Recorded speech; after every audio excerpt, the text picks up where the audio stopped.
Hola, muy buenas tardes con todos. Yo soy el doctor Gunter Vázquez, soy médico anestesiólogo del Instituto Nacional Materno Perinatal, soy instructor del curso DAMOS y además soy parte del capítulo de anestesia obstétrica de la Sociedad Peruana de Anestesia. Y en esta oportunidad quiero darle la bienvenida a esta nueva semana del curso virtual de entrenamiento básico en anestesia obstétrica organizado por la Sociedad Peruana de Anestesia. Eh, Espero en realidad que se encuentren bien. Sé que atravesamos por momentos muy difíciles, sin lugar a duda, quizá los momentos más complicados en la historia contemporánea de nuestro país. Y sinceramente los felicito, porque a pesar de todas las dificultades, el hecho de que ustedes estén aquí interesados en mejorar sus habilidades y sus conocimientos sobre las pacientes obstétricas, habla muy bien de ustedes, ¿no? Seguramente la semana pasada han hablado y han discernido ampliamente sobre las técnicas de anestesia regional en las pacientes obstétricas, que son sin duda las más usadas, las más ampliamente usadas. Esta semana vamos a hablar sobre anestesia general en cesárea, ¿ok? Entonces, la anestesia general en cesárea significa para todos los anestesiólogos un procedimiento de mucho riesgo. Riesgo para la mamá, riesgo para el bebé. Entonces, lo que vamos a intentar en los próximos 30 minutos es hablar sobre algunas consideraciones en base a la evidencia disponible sobre el tema de cómo podemos hacer para minimizar estos riesgos de este procedimiento, que seguramente, ¿no?, es un procedimiento incómodo para muchos de nosotros. Quizás no es la anestesia que mejor o para la cual estemos más preparados, ¿no? Porque siempre es anestesia general necesaria, es sinónimo de situaciones de mucha premura, en que hay que hacer las cosas muy rápido a veces. Sin embargo, es súper importante que revisemos todos estos conceptos, ¿no? Entonces, para minimizar riesgo, primero, el riesgo más importante que tenemos que minimizar es el riesgo de contagiarnos y de enfermarnos, ¿no? Por la situación en la que estamos viviendo. Entonces, en este tiempo de pandemia, no hay ninguna emergencia que justifique el hecho de que nosotros obviemos la protección, ¿ok? Ese es el primer mensaje que quiero darles, que es el más importante. Durante la pandemia no hay ninguna emergencia que justifique el hecho de que nosotros obviemos la protección para hacer algún procedimiento anestésico. En este caso, la anestesia general para una cirugía de cesárea, ¿ok? Entonces, según el procedimiento, la anestesia general está en la categoría de un procedimiento de generación de aerosoles y que todas las sociedades de anestesia obstétrica y de anestesia en general recomiendan este siguiente nivel de protección. Siempre usar guantes, considerando un segundo par, siempre un mandil antifluidos o el mameluco antifluidos que lo hemos venido usando durante todo este tiempo. No hay forma de hacer anestesia general en cesárea si no contamos con una mascarilla con un nivel de certificación mínimamente N95, un FPP3, que es la certificación europea, o un N100, la certificación americana. Y siempre protección ocular, que podrían ser unos lentes protectores o una careta facial que cumpla con este objetivo, ¿ok? Pero esta diapositiva, solamente esta le voy a dedicar a este tema de protección durante la pandemia, pero creo que sea suficiente para que todos generemos conciencia y estemos siempre, siempre, siempre protegidos, ¿ok? Eso es súper importante. ¿Ok? Ahora entramos un poco más ya en la anestesia general en cesárea. Miren, este reporte de la revista americana Anestesia en el año 97 alertaba al medio de anestesiólogos, ¿no?, con este reporte de mortalidad en cesárea relacionada a la anestesia. Y decía que las pacientes morían 17 veces más si es que iban a una cesárea con anestesia general en relación a la anestesia general, a la anestesia regional. Entonces, esta es una cifra bastante alarmante, ¿no? Y estas pacientes se morían principalmente por dificultades en el manejo de la vía aérea y sobre todo por aspiración de contenido gástrico. Esa realidad ha ido cambiando. debido a que la técnica, bueno, ha ido mejorando, se han ido desarrollando nuevos dispositivos para el manejo de la vía aérea, nuevas drogas, nuevas consideraciones con respecto a la técnica anestésica. Y en el año 2000, ¿no? Esa relación de 17,7 de 16,7 bajó a 1,7 en la relación de mortalidad, ¿no? Y eso se debe también a que se empezó a usar ampliamente la anestesia regional para los procedimientos en las pacientes obstétricas, al punto que el Royal College del Reino Unido, la Sociedad de Anestesia, considera como un indicador de calidad que en las cesáreas programadas se hagan solamente menos del 1% con anestesia general y de las cesáreas de emergencia menos del 5% con anestesia general. Entonces, eso hace que el llamado a usar anestesia regional casi siempre en las pacientes obstétricas sea muy amplio, ¿no? Sin embargo, aunque la mortalidad ha disminuido considerablemente, no es un procedimiento que esté exento de complicaciones, ¿ok? ¿Qué complicaciones están relacionadas a la anestesia general en cesárea? Como van a ver, sí hay un mayor riesgo de sangrado, aunque eso no significa un aumento en el requerimiento de transfusiones, ¿ok? Sí hay menores puntuaciones de Apgar, que muchas veces en estos reportes son estadísticamente significativos, pero no necesariamente clínicamente significativos, ¿ok? O sea, Apgar menores a 9, de 8 a 7, pero que clínicamente no tienen una mayor repercusión. Si hay un retraso en el vínculo entre la madre y el hijo, pues tenemos que obviar el primer contacto, que es súper importante, el contacto de piel a piel en el primer momento del nacimiento, y retrasarlo para un momento en el que la madre haya recobrado completamente el nivel de conciencia. Y esto sucede aproximadamente a las 2 horas, ¿no?, del nacimiento. Entonces, en este retraso en el vínculo sí es súper importante. Y la otra complicación de la que vamos a abordar un poco más el día de hoy es la mayor posibilidad de recuerdo intraoperatorio. Durante la anestesia general en cesárea hay una tendencia, ¿no?, a lo largo del tiempo a sacrificar la calidad de anestesia por el temor a causar depresiones neonatales. Entonces, siempre hacemos anestesias superficiales en estas pacientes que traen consigo una mayor incidencia de recuerdos intraoperatorios. Entonces, ese punto lo vamos a abordar con mayor amplitud un poco más adelante. Fíjense en este estudio, que es un estudio que, aunque retrospectivo, es súper importante porque recoge una data grandísima de pacientes desde el año 2003 al año 2014. Estas más de 460,000 pacientes tenían dos características fundamentales. Ninguna de ellas tenía contraindicación para abordar el neuroeje y ninguna de ellas tenía una clara indicación de hacer anestesia general, o una indicación clínica de hacer anestesia general. Sin embargo, se hizo más de 25,000 cesáreas con anestesia general. Esto significaba un 5,7%, que como ven es un porcentaje que se ha ido moviendo y disminuyendo a lo largo del tiempo, pero significa que todavía, ¿no?, todavía en las unidades obstétricas seguimos haciendo anestesia general cuando no tienen indicación de hacerlo o cuando no hay contraindicación de hacer anestesia regional. ¿Y eso qué trajo consigo? No hubo diferencia en muerte o parada cardíaca, pero sí hubo un aumento en el riesgo de complicaciones. ¿Qué complicaciones? Complicaciones severas, un aumento en el riesgo de 2,9. Complicaciones severas que estaban definidas como disfunciones orgánicas o aumento de las estancias hospitalarias. Pero también hubo una mayor cantidad de infección del sitio quirúrgico y mayor tromboembolismo venoso. Entonces, de aquí partimos diciendo de que es súper importante considerar un plan de profilaxis antibiótica y un plan de profilaxis de tromboembolismo en general en todas las pacientes que van a cesárea y en particular en estas pacientes que van a anestesia general. ¿Ok? Súper importante.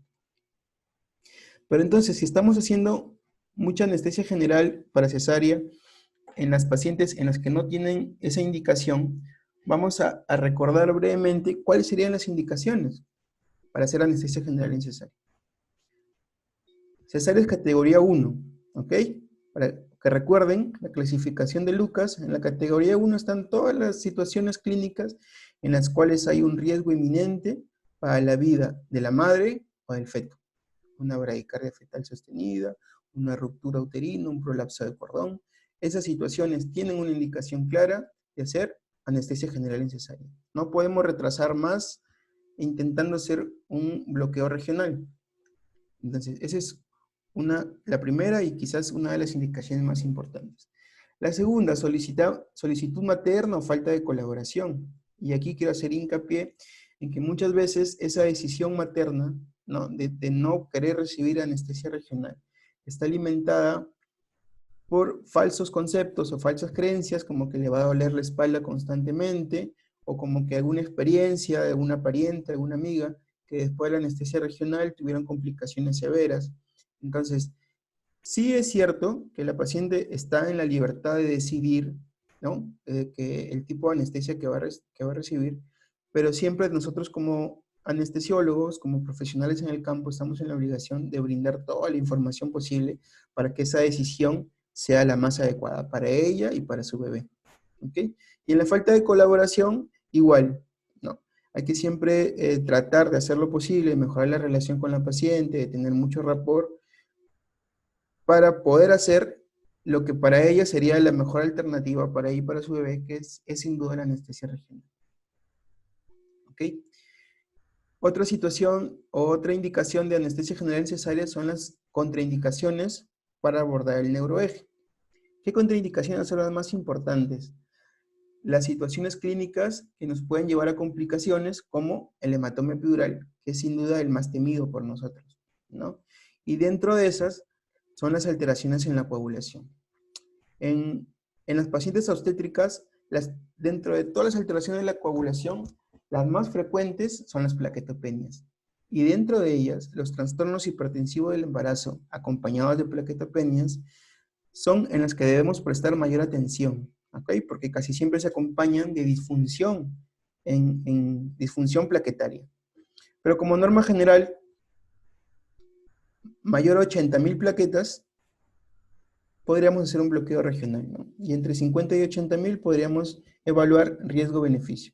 Y no se recomienda por debajo de 50.000 nunca abordar el neuroeje.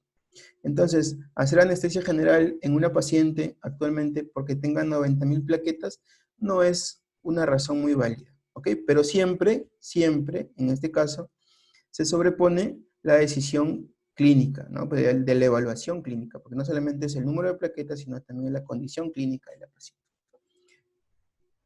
Ok, y como cuarta indicación, situaciones más específicas, como por ejemplo, problemas fetales, en este caso la cirugía EXIT, ¿no? Que es una cesárea en la que se necesita además dar anestesia fetal para un procedimiento como el que les muestro en la imagen, que es la exéresis de ese tumor cervical, antes del nacimiento.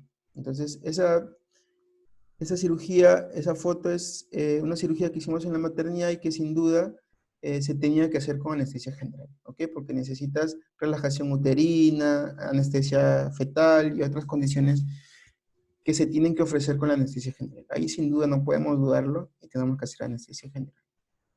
Entonces, ya conocemos las indicaciones y estamos ubicados en cuándo debemos hacer anestesia general necesaria.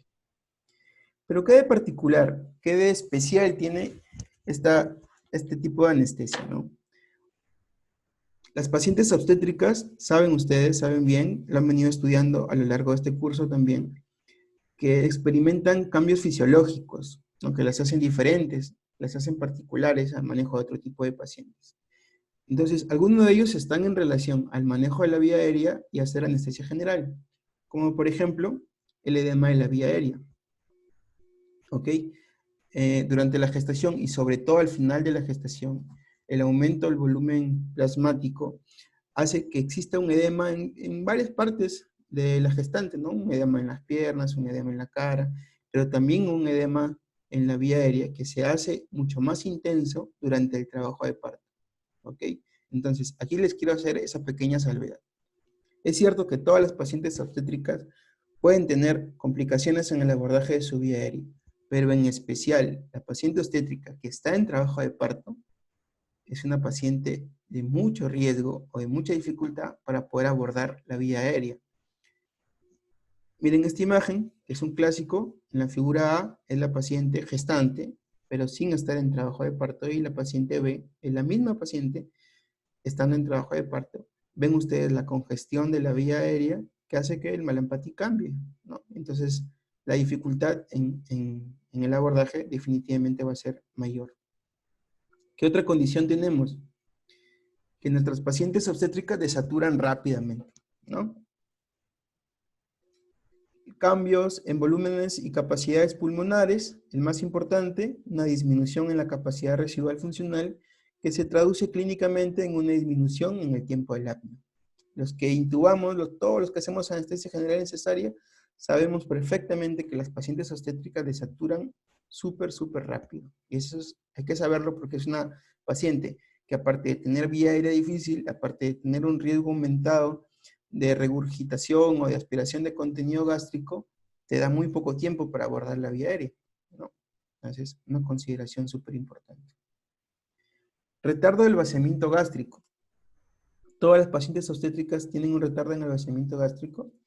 A lo largo del embarazo y con el aumento de la progesterona, ¿no? Tiene un efecto de relajación del esfínter esofágico inferior.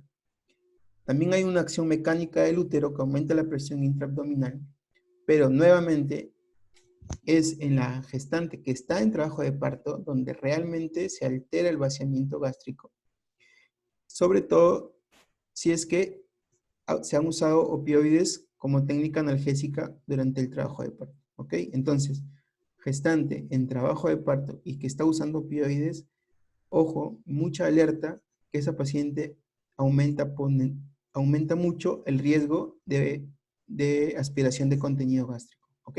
Porque siempre hay un retardo en el vaciamiento. Estrés, sí, porque es un procedimiento que se hace en situaciones de mucha premura, como les mencionaba. Las cesáreas categoría 1 siempre son situaciones de mucho estrés para el anestesiólogo, para todo el equipo en realidad. Porque, por ejemplo, tenemos que hacer anestesia general luego de un bloqueo regional fallido, de una espinal fallida, una epidural fallida. Eso aumenta sin duda el nivel de estrés y la complejidad para hacer el procedimiento.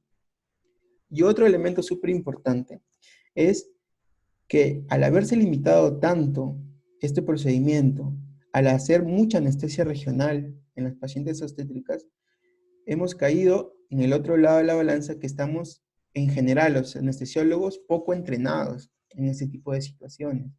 Entonces, como no lo hacemos con frecuencia, hemos perdido entrenamiento. Entonces, la recomendación es, entrenémonos, ¿ok? Generemos escenarios, usemos la simulación como una herramienta fundamental de nuestro aprendizaje y tenemos que estar constantemente en entrenamiento para poder mejorar nuestras habilidades en este campo. Para la reflexión les dejo esta editorial de la revista japonesa de anestesia, donde les lancé esa pregunta, ¿no? ¿Cuándo fue la última vez que hicieron anestesia general para cesárea? A veces nos pasamos mucho tiempo sin intubar a una paciente obstétrica. Y el entrenamiento es súper importante. Entonces, al principio les hablaba de minimizar riesgos, ¿ok?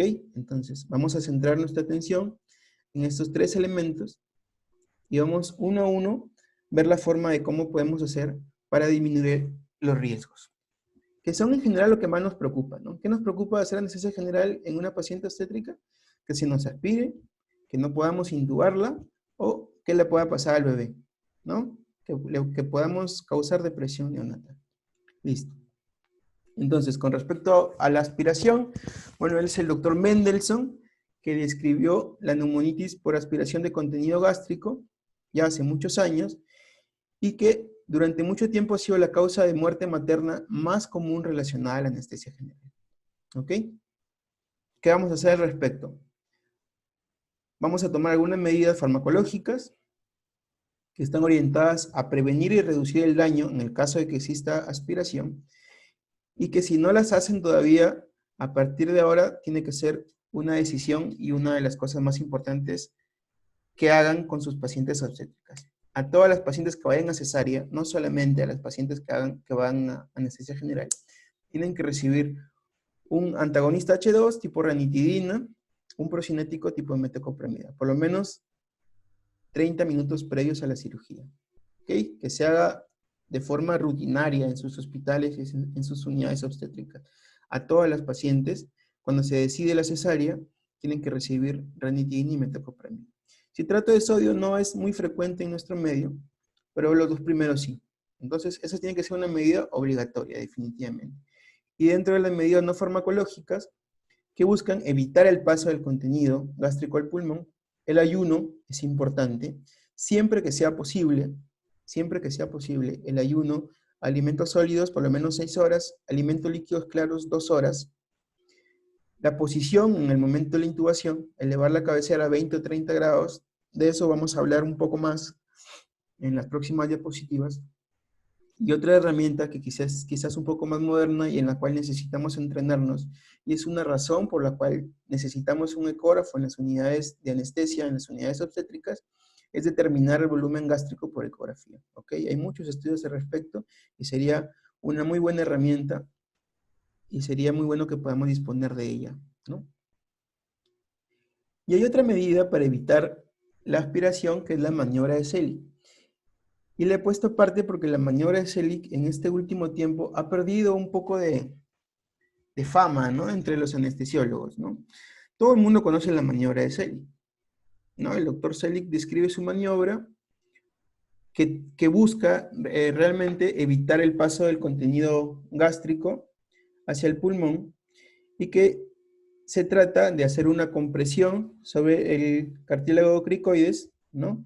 Que busca aplanar o aplastar el esófago contra las vértebras cervicales y con eso evitar el reflujo del contenido y el paso al pulmón. ¿Ok? Ampliamente usada y conocida por todos nosotros, por lo que hace algún tiempo algunos estudios hablaban de que realmente la maniobra no servía para nada, porque este estudio, por ejemplo, de resonancia magnética, mostraba que no siempre el esófago está posterior, ¿no?, a la tráquea. Entonces la compresión de la tráquea no necesariamente traía consigo la oclusión de la luz esofágica, ¿no? Porque a veces el esófago estaba lateralizado a la izquierda o a la derecha. ¿Es cierto eso realmente? ¿La maniobra de Selig sirve o no sirve? Otros estudios demostraron realmente que es irrelevante la posición del esófago porque la maniobra de Selig lo que realmente hace es una presión sobre la hipofaringe. ¿Ok?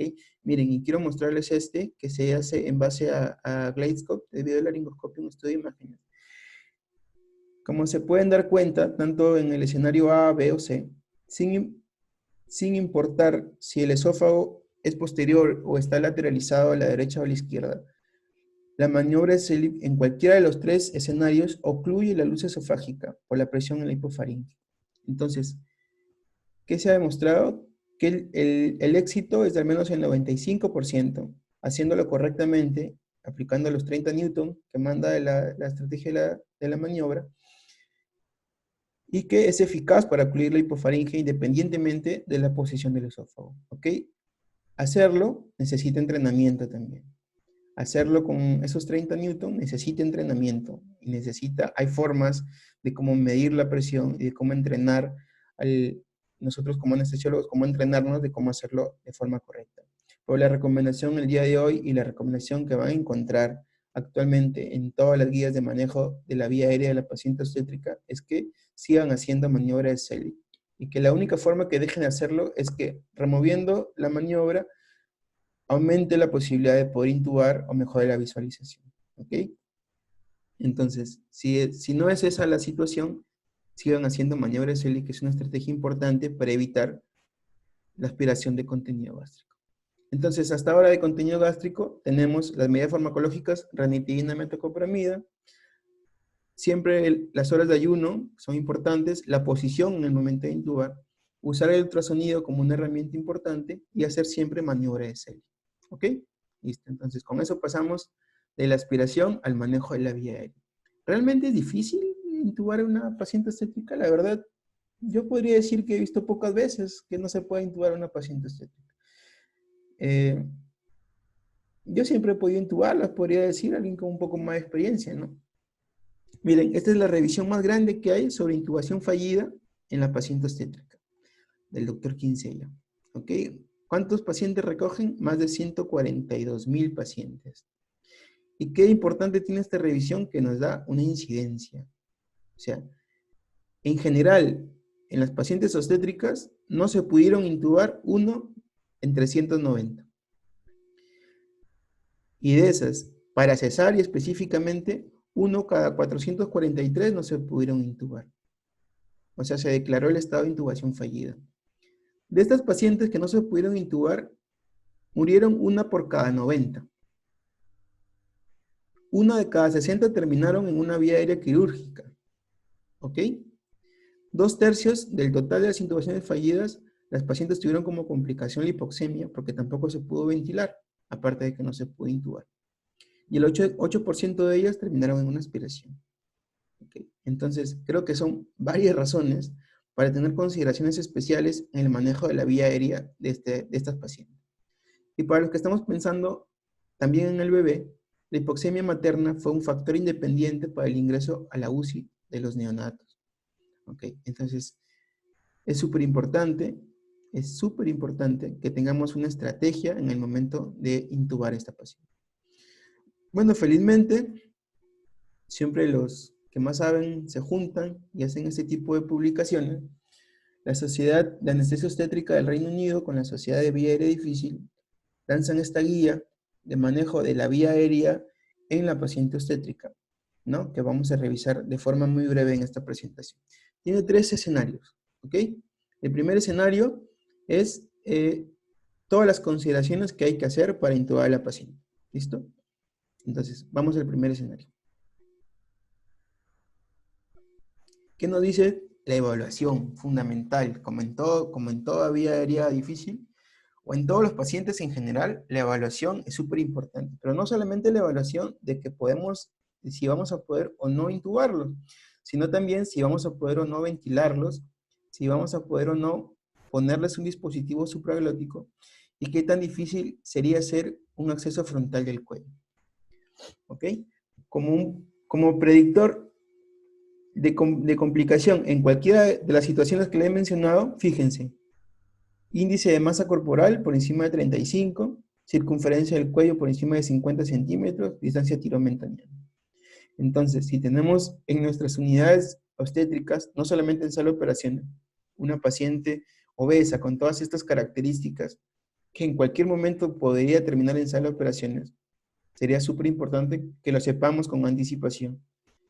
Y quizás poder abordar el neuroeje con toda la calma del mundo, ponerle un catéter epidural, y si es que se da una cesárea de emergencia, poder usarlo y no estar en la situación de tener que hacer anestesia general. ¿Ok?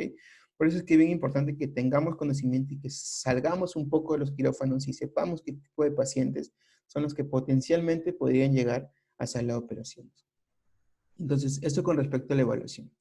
Pero ya en el momento de la intubación, la posición. ¿Ok? Posición es súper importante. En la imagen les muestro la famosa posición en rampa. Todas las pacientes obstétricas se deberían intubar en posición en rampa. ¿Ok? La posición en rampa que busca alinear siempre el pabellón de la oreja con el esternón, elevando la cabeza a esos 20 o 30 grados, que aparte que mejoran las condiciones para la intubación, también previenen la aspiración de contenido gástrico. Lo pueden hacer con las almohadas, como se muestra en la imagen, o lo pueden usar también un dispositivo como el que se muestra aquí, que es esta rampa de Oxford, que también es usado en las unidades obstétricas. ¿Ok? Súper importante. Después que se ha posicionado correctamente a la paciente, la preoxigenación. Fundamental. Les dije que la paciente obstétrica tiene el tiempo de apnea limitado, va a desaturar muy rápido, entonces tenemos que priorizar la preoxigenación. ¿Y cómo lo vamos a hacer? Clásicamente tenemos estrategias para preoxigenar, ¿no? 5 minutos, oxígeno al 100%. La preoxigenación guiada por tiempo no ha resultado ser muy eficaz en la paciente obstétrica. Lo que se recomienda es hacer una preoxigenación guiada por la fracción expirada de oxígeno. Con una fracción expirada de oxígeno, como ven en la imagen, y que en algunos de sus monitores les ofrece ese dato, esa fracción expirada de oxígeno al 95% se logra aproximadamente al segundo minuto de haber ofrecido oxígeno al 100% a nuestra paciente. ¿Cómo lo hacemos? Una máscara, por ejemplo, la máscara facial sellada, 10 litros por minuto, oxígeno al 100%. ¿Ok? Y como dato adicional, podemos incluir una cánula binasal que ofrece oxigenación durante el tiempo del apnea y que te puede ayudar un poco a prolongar el tiempo que vas a tener para poder abordar la vía aérea. Ok, entonces, súper importante la preoxigenación. Vamos a hacer, obviamente, una inducción en secuencia rápida. Vamos a hacer siempre presión cricoidea, ya le hemos descrito la importancia. Otro elemento que suma esta guía, y que antes quizás era un pecado, era hacer presión positiva, ventilación a presión positiva en la paciente obstétrica que se me puede aspirar, ¿no? Esta guía incluye que se puede hacer presión positiva para mejorar precisamente ese tiempo de apnea también y para poder intubarla, pero solamente hasta 20 centímetros de agua, ¿no? Otra situación que es necesario entrenar para saber cómo hacerlo. Siempre tener listo y poder usar un buggy y como herramienta el videolaringoscopio, ¿no? Entonces, después de todas estas condiciones, hago inducción en secuencia rápida y hago el intento de la laringoscopía, ¿ok? Si es que la laringoscopía falla, se va a preparar un segundo intento, pero tengo que tener por lo menos una condición diferente. Aquí entra a tomar mucha importancia el uso del videolaringoscopio como herramienta de rescate, ¿ok? Ahora, después de un segundo intento fallido, la recomendación es que el tercer intento se haga solamente por un anestesiólogo de muchísima más experiencia en ese tipo de pacientes. Y si este falla, entonces sí se declara la condición de intubación fallida. ¿Listo? Videolaringoscopio. Tiene algunas propiedades como mejora la visualización de la glotis, la tasa de aprendizaje, la curva de aprendizaje es muy corta, tiene un alto nivel de éxito. No hay ningún videolaringoscopio específico que se recomiende en la paciente obstétrica. Les muestra el Kim Bichon, ¿no? Porque tiene la facilidad de poder articular la cámara con la pala luego de esta haber sido insertada. O sea, primero insertamos la pala y luego podemos articular la cámara. Y para los que hacemos un poco más de anestesia obstétrica, sabemos que esa función es súper importante por el obstáculo que muchas veces significan las mamas de esta paciente que son muy prominentes, ¿no? Entonces, tener esa facilidad de poder articular la cámara una vez que haya sido insertada la pala es muy importante. ¿Ok? Entonces, vamos al segundo escenario. El segundo escenario es cuando se declara intubación fallida. Como les dije, un tercer intento solamente por un experto. Si esta falla, estamos en un escenario de intubación fallida. ¿Qué es lo que hay que priorizar en este momento? Mantener la oxigenación. Y quiero que vean que al mismo nivel de usar una máscara facial para intentar ventilar a la paciente, se encuentra el uso de dispositivos supraglóticos. Dispositivos supraglóticos. ¿Quién diría hace algún tiempo usar máscara laringeas en una paciente obstétrica que corre el riesgo de aspirarse? Pues bueno, miren, actualmente la recomendación está al mismo nivel de usar una máscara facial para intentar ventilar a la paciente, usar un dispositivo supraglótico. ¿Ok? En cualquiera de las dos situaciones, hay que preguntarse si es que se ha logrado o no la oxigenación. Si es que se ha logrado la oxigenación, entra un interrogante súper importante en esta situación clínica, que es, ¿qué hago ahora? Si ya la puedo ventilar, ¿continúo con la cesárea o la despierto a la paciente? ¿Mm? Ok, entonces, un poquito sobre los dispositivos supraglóticos, tampoco, no hay ninguno que esté recomendado específicamente en esta paciente obstétrica, pero sin embargo, los de segunda generación tienen bastante evidencia de su seguridad en su uso. Podríamos concluir que los supraglóticos de segunda generación son efectivos y seguros en las pacientes obstétricas. Y entonces no pueden faltarles en sus coches de vía aérea de sus unidades obstétricas un dispositivo supraglótico de segunda generación que tiene la peculiaridad de la luz de aspiración de contenido gástrico. ¿Okay? Entonces, hasta ahora, en nuestro coche de vía aérea que tenemos, al buggy, importante, tenemos siempre la posibilidad de tener un videolaringoscopio y un dispositivo supraglótico de segunda generación. ¿Sí? Aparte de la rampa de Oxford, o bueno, lo pueden hacer con mantas o con almohadas también. Nosotros en la maternidad lo hacemos con los campos y con las almohadas. Y nos va bastante bien. Entonces les decía, en esta situación de lograr oxigenar a tu paciente, ¿ok? Lo he logrado oxigenar. Le he puesto una máscara laringea y tengo la oxigenación de la paciente. ¿Continúo con la cesárea? ¿Es seguro continuar con la cesárea? ¿O es mejor despertar a la paciente e intentar ponerle una anestesia espinal? No importa la condición en que esté. Entonces, ¿qué tal si hacemos un ejemplo y practicamos un poco sobre esto? Esta decisión hay que entrenarla igual, ¿ok? Y para entrenarla, acompañada de la guía de vía aérea difícil, vienen estas recomendaciones, fíjense. Despertar o continuar. Antes de haber hecho la inducción, tengo que haber evaluado varios elementos ya. La condición materna, la condición fetal, si se trata o no de una paciente obesa, la experiencia del anestesiólogo, importante, los factores quirúrgicos, si tienen cirugías previas, el riesgo de aspiración, las horas de ayuno, y qué otras alternativas tengo si es que la despierto. Le puedo hacer anestesia regional, le puedo hacer una intubación en paciente despierta, tengo tiempo para eso. Y una vez ya en la situación de intubación fallida, tengo que ver con qué cuento también. ¿Okay? ¿Qué equipos tengo? Tengo un dispositivo de segunda generación, la pude ventilar, tengo una máscara bien puesta con una luz esofágica que me permite hacer aspiración de contenido gástrico. ¿Ok? Entonces, se me fue de presentarles el caso. Miren, por ejemplo, esta paciente es una paciente de 38 semanas.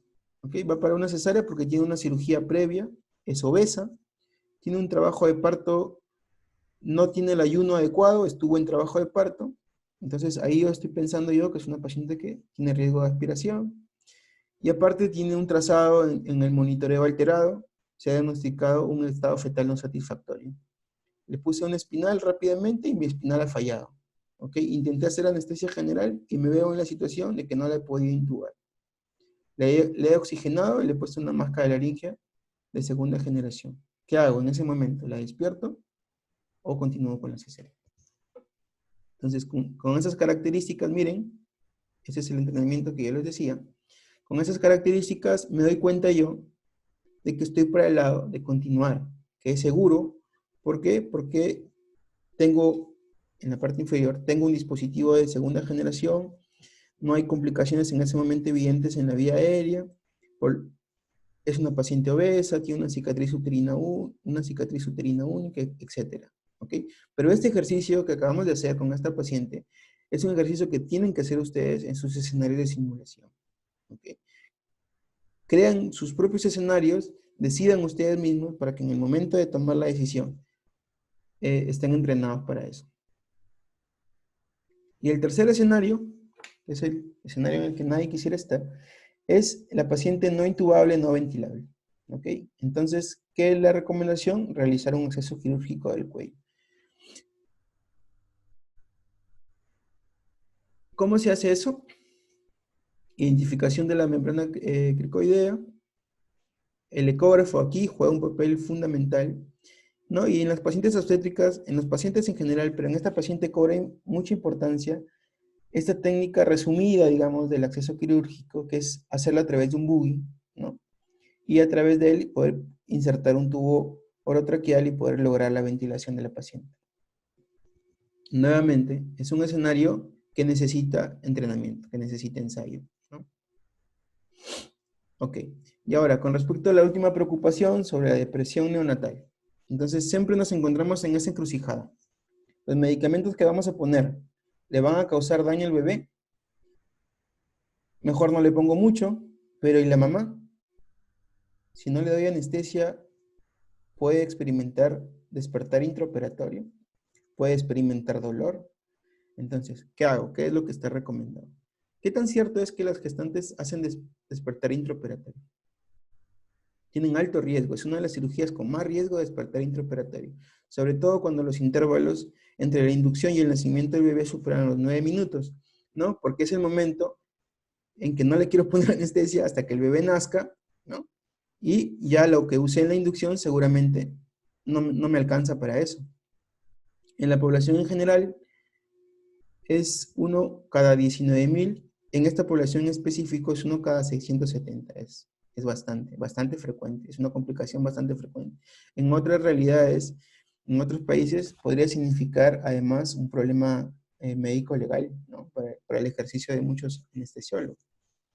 Entonces, Miren lo que les decía, ¿no? Cuando las drogas de la inducción, los bolos que usamos en la inducción disminuyen rápidamente, en estas pacientes en específico, por sus características, ahorita les voy a mostrar cuáles, disminuyen rápidamente sus concentraciones, y las concentraciones de la anestesia volátil o la anestesia inhalatoria demoran un poco más en subir. Entonces, siempre hay el riesgo de estar bajo esa concentración anestésica mínima para despertar, para prevenir el despertar intraoperatorio. Entonces, les decía, ¿no? Esta paciente tiene algunas características que la hacen más susceptible a eso, que son vía aérea difícil, tiene un aumento del gasto cardíaco, el sexo, y con relación a lo que usamos, pues, si de repente estamos eligiendo malas drogas, ¿qué drogas deberíamos usar? ¿Deberíamos usar opioides? ¿Deberíamos usar anestesia inhalada para el mantenimiento? ¿Qué inductor deberíamos elegir? ¿Okay? Entonces, sobre eso vamos a hablar un poco. Opioides. Los opioides han sido polémicos, son polémicos aún en las pacientes obstétricas. ¿Qué de cierto hay con los opioides? Sí es cierto que atraviesan la placenta, ¿no?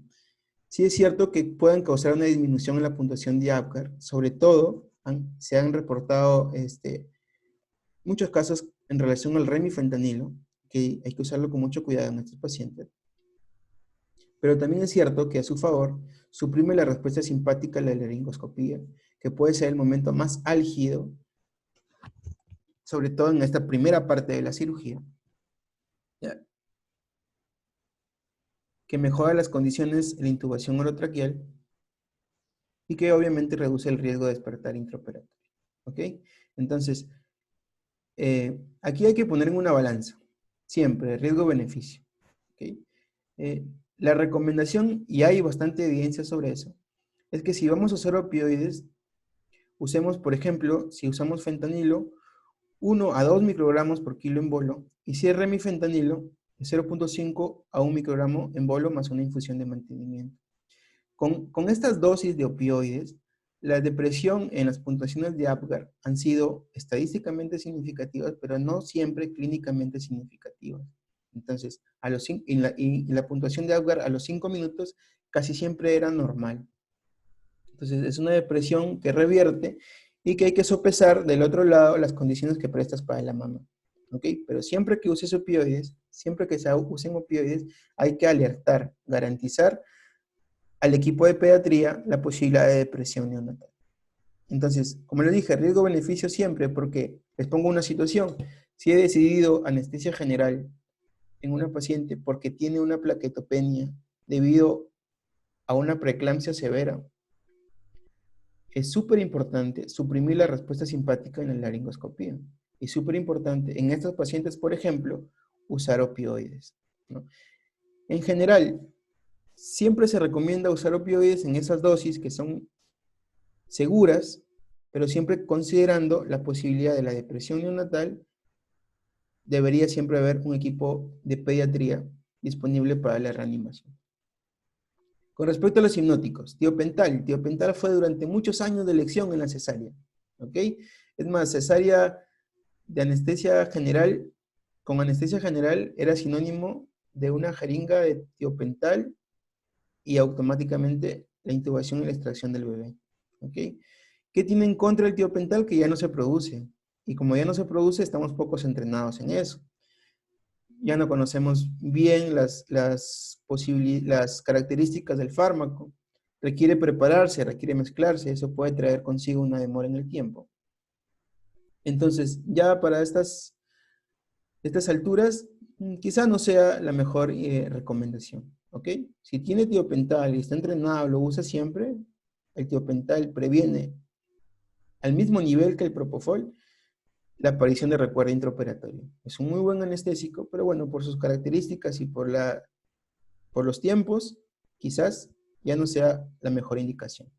Con la ketamina puede tener algún espacio, ¿no? En situaciones de inestabilidad hemodinámica. Sin embargo, hay que considerar siempre que puede causar una hipertonía uterina o una disminución en las puntuaciones de Apgar, ¿ok? Y el propofol no evidencia un mayor riesgo de recuerdo intraoperatorio y no evidencia tener mayores efectos maternos o neonatales, es de acción rápida, muchísimo más conocido por nosotros en estos tiempos, en la práctica anestésica habitual, y se convierte sin duda en el hipnóptico de elección para este tipo de cirugías. ¿Ok? Relajación, importante. Durante mucho tiempo no se usaban relajantes en los pacientes obstétricas, y estoy seguro que hay muchos lugares que no se usan relajantes en las pacientes obstétricas. ¿Por qué? Por el temor a que crucen la placenta y que relajen al bebé. ¿Ok? ¿Qué relajantes tenemos? Succinilcolina y rocuronio, que los usamos, ambos los podemos usar en un esquema de intubación en secuencia rápida. Bueno, con respecto a la succinilcolina, es el más usado en este tipo de inducción en secuencia rápida, no atraviesa la placenta, es decir, no va a relajar al bebé.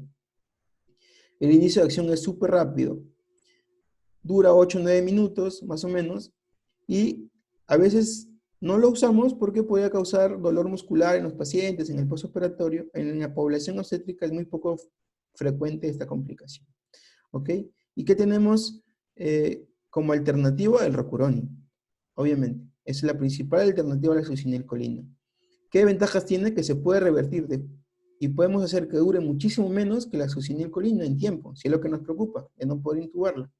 Revertir el efecto de la relajación. Pero eso es usando Sugamadex a dosis muy altas. Entonces ahí hay que valorar primero la disponibilidad que tenemos de usar Sugamadex y después los costos, ¿no? Eso es importante. Si tienen Sugamadex a la mano, a esa dosis para poder usarlo, es una muy buena alternativa. ¿En qué dosis? 1 miligramo por kilogramo. Cruza la placenta, hasta 1 miligramo por kilogramo es una dosis súper segura. Por encima de eso, hay actualmente alguna evidencia de que pueda cruzar la placenta y pueda causar relajación en el neonato. ¿Ok? Pero hasta 1 miligramo por kilogramo es una dosis súper segura y recomendada en la paciente obstétrica. Por favor, ya no sigan haciendo anestesia general sin relajación neuromuscular en esta paciente. Con todo lo que hemos mencionado anteriormente, ¿no? Deberíamos crear las mejores condiciones para abordar la vía aérea de esta paciente. Y obviamente la relajación neuromuscular nos ofrece muchas ventajas para eso. Y con respecto al mantenimiento, lo hacemos siempre por objetivo, ¿ok? Nuestro objetivo en este caso va a ser BIS por debajo de 60, monitorización de la profundidad anestésica fundamental en la cesárea debido al alto riesgo de despertar intraoperatorio. Y lo vamos a hacer con sevoflurano 0.7 a 1. ¿Atraviesa la placenta? Sí, sí atraviesa la placenta. ¿Ok? Va a causar relajación de la fibra uterina. La evidencia dice que para que el efecto de los anestésicos inhalados, sobre todo el sevoflurano, cause relajación uterina, tendríamos que hablar de CAM por encima de 2, ¿ok? Que es improbable, casi nunca hacemos anestesia con CAM por encima de 2. Entonces, ¿cuál es la recomendación? CAM bajos de 0.7 a 1, y eso lo podríamos combinar con óxido nitroso, que no es muy común en nuestro medio, pero el remifentanilo sí. ¿Ok? Entonces, la combinación sevoflurano en CAM de 0.7 a 1 con remifentanilo en infusión a esa dosis de 0.08 a 0.5 microgramos kilo minuto es una muy buena alternativa de mantenimiento en la cesárea. Y considerar siempre el uso de benzodiazepinas como prevención del recuerdo intraoperatorio. ¿Ok? Entonces, después de nacido el bebé, podríamos disminuir las concentraciones alveolares buscando que minimice el efecto sobre la fibra uterina, mantenemos una infusión de remifentanilo y consideramos el uso de midazolam 2 miligramos. ¿Ok? Entonces, en resumen, ¿qué vamos a hacer? ¿Qué vamos a usar en este tipo de pacientes? Este es el esquema clásico, quizás, ¿no? Que se venía usando durante muchos años. No opioides, tiopental, no relajantes y mantenimiento con sevoflurano. Okay. Sobre los opioides, hemos discutido algunas cosas. Vamos a usarlo en dosis seguras, 1 o 2 microgramos, o remifentanilo, 1 microgramo por kilo, ¿okay? En la dosis de inducción. Alertando siempre al equipo pediátrico la posibilidad de depresión por opioides. Importante. Tiopental lo vamos a dejar un poco en el recuerdo y vamos a usar propofol. ¿En qué dosis? 2.5 miligramos por kilogramo. ¿Ok? 2.5 es una dosis bastante considerable, obviamente en una paciente con estabilidad hemodinámica, pero esa es la dosis que deberíamos usar en la paciente obstétrica para prevenir recuerdo intraoperatorio y para ofrecerle buenas condiciones anestésicas. Relajantes, sí lo vamos a usar porque no atraviesan la placenta, ni la succinilcolina, ni el rocuronio hasta 1 miligramo por kilogramo. Recuerden, si vamos a usar rocuronio, es importante utilizar monitorización de la relajación, monitoría TOF, y tener siempre la posibilidad de revertir el efecto del rocuronio con su Gamadex, ¿ok?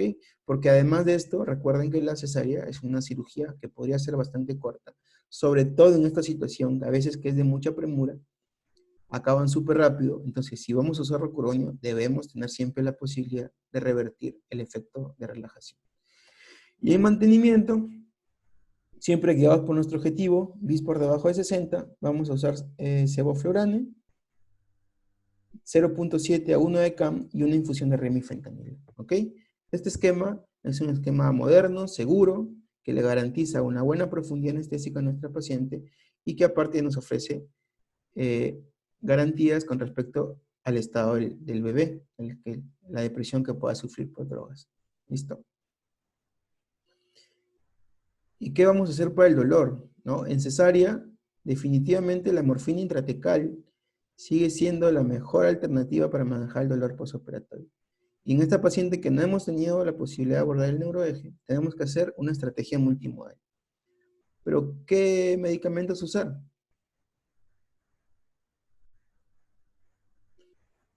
Listo, entonces vamos a valernos de unas estrategias un poco más modernas quizás, como los bloqueos de la pared abdominal, bloqueo TAP o bloqueo del cuadrado lumbar.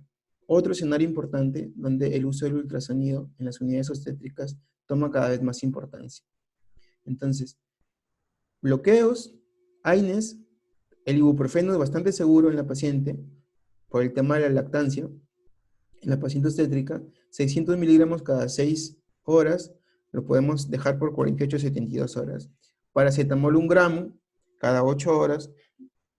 Podemos empezar con una dosis endovenosa y apenas se aperture la vía oral, podríamos seguir con paracetamol por vía oral. Durante la cirugía, sulfato de magnesio 2 gramos es una alternativa importante en el manejo multimodal del dolor postoperatorio. Y opioides de rescate. Si van a usar opioides de rescate, por favor, oxicodona de 5 a 10 miligramos. No usemos petidina en estas pacientes. Es una práctica muy habitual. La petidina es, sin duda, el peor opioide que podríamos usar en la paciente obstétrica. Cruza mucho el tema de la lactancia, causa muchas alteraciones tanto en la mamá como en el recién nacido. Y en el caso del dolor de difícil manejo, difícil control, podemos usar opioides endovenosos, ¿no? Una infusión endovenosa o bolos intermitentes combinados con PCA. Morfina, hidromorfona, fentanilo. Hay algunos esquemas para el uso de opioides en el dolor de difícil manejo en la paciente obstétrica. Muy poco frecuente, ¿ok? Con el manejo multimodal que les he mostrado, se los dejo aquí, el manejo del dolor es bastante bueno, ¿ok? Si combinamos todas esas posibilidades. Y bueno, para terminar, algunas ideas que resuman la presentación del día de hoy. Siempre preparación, que incluya un plan de profilaxis antibiótica, un plan de profilaxis de tromboembolismo. En la profilaxis del tromboembolismo es un tema completamente aparte, amplio. Sin embargo, todas las pacientes que vayan a cesárea deberían tener un plan de profilaxis de tromboembolismo que incluya mínimamente medidas mecánicas, ¿no? Ahora, evalúe siempre la vía aérea y valore siempre el riesgo de aspiración, fundamental. Otra idea importante, el coche de vía aérea en las unidades obstétricas siempre cuenten con un buggy, un videolaringoscopio, un dispositivo supraglótico, de preferencia de segunda generación. ¿Ok? Entrénense en este tipo de técnica anestésica, entrenarse siempre. La simulación es sin duda una estrategia fundamental, como les mencionaba hace un rato, en nuestra preparación. Crean escenarios, entrenen entre ustedes, entrenen siempre para que en el momento de que nos toque hacerlo, estemos lo suficientemente preparados. usen siempre la lista de chequeo para recordar todas las consideraciones y pasos importantes en este tipo de procedimiento. Para anestesia general, siempre la monitorización básica, incluyan siempre la monitorización BIS, incluyan siempre la monitorización TOF, en el caso de que usen rocuronio como relajante, ¿no? Para la necesidad de revertirlo. Y en el manejo del dolor, ofrezcanle siempre una estrategia multimodal con todos los elementos que les he mencionado, ¿no? Bueno, espero que la presentación de hoy sea de utilidad para todos ustedes y durante los próximos días vamos a seguir conversando, vamos a revisar alguna información actualizada con respecto al tema y vamos a ir debatiendo un poco en el foro sobre esta estrategia anestésica. ¿Ok? Muchas gracias.